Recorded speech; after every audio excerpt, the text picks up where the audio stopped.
Before the 1911 revolution, China was under the rule of the Qing dynasty. However, after the dynasty was overthrown, the country plunged into a prolonged period of civil war.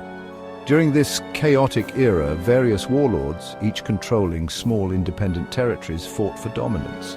Some of these regions fell under significant influence from neighboring powers, particularly the Soviet Union.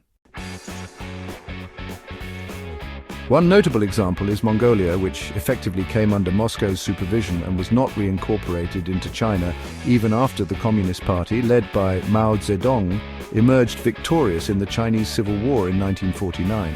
Another lesser-known example is the region of Xinjiang, historically referred to as Xinjiang or Sang.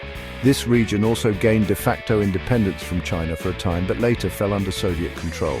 However, if you look at a map of China today, you'll see that Xinjiang is part of the country. This raises the question, why did the Soviet Union relinquish Xinjiang while retaining Mongolia? By the 1930s, Xinjiang's political position was highly unstable. While the region managed to avoid the conflicts ravaging eastern China by recognizing whoever controlled Beijing as the legitimate ruler, it faced severe internal strife. Although the provincial government was predominantly Han Chinese, the largest ethnic group in China, the majority of Xinjiang's population were Uyghurs, a Turkic Muslim group. The provincial government implemented policies that alienated the Uyghur population, such as banning fatwas and excluding Uyghurs from government positions. These tensions eventually escalated into a full-scale rebellion in 1931, supported by an invasion from neighboring Ma Zhongying's forces, which were composed of Muslim Chinese troops.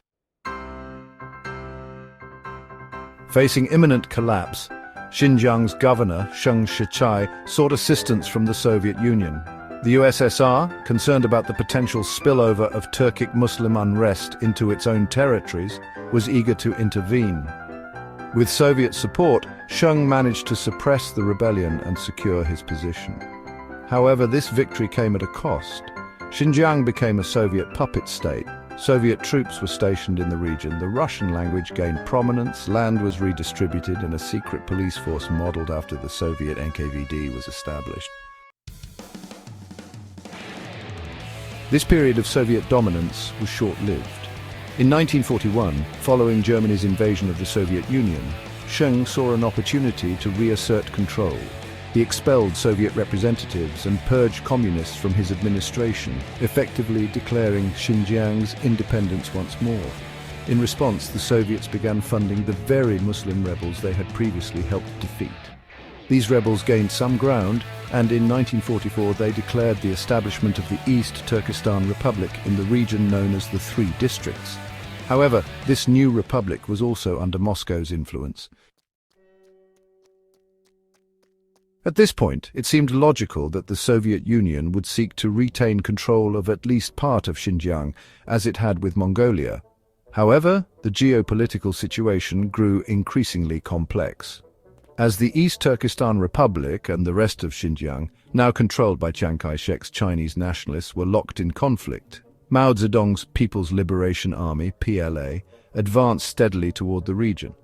The Soviets, recognizing the imminent communist victory in the Chinese Civil War, attempted to strike a deal with Chiang Kai-shek, who was still internationally recognized as China's leader. Moscow proposed that Chiang recognize the independence of the East Turkistan Republic, hoping to secure leverage over Mao's government. Despite their shared communist ideology, Joseph Stalin and Mao Zedong harbored deep mutual distrust. Stalin viewed Mao as a Chinese nationalist first and a loyal member of the Communist International only secondarily.